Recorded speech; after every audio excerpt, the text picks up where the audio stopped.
Hello everyone!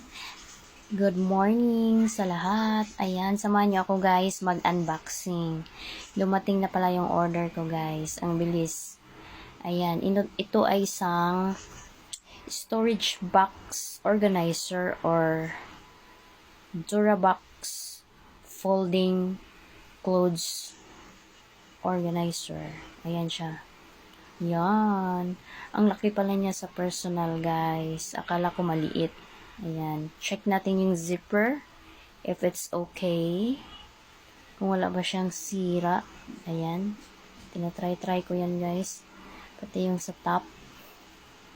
Open, close, open, close. Sa loob may 4 na bakal siya, guys. Ayan. Siya yung ginagamit para siya mag-stand. Ayun. 4 siya na bakal sa loob, tapos install natin siya sa loob guys. See, malaki, diba? Tingnan nyo, sobrang laki. Akala ko talaga maliit nung dumating na, aba, ang laki pala niya. See, ang dami nang nalagay niyan. Mga damit ko pang bahay nilagay ko dyan. Ayan na siya guys. Tapos ko na siyang na-install. See, sa gusto mag-order, check the yellow basket.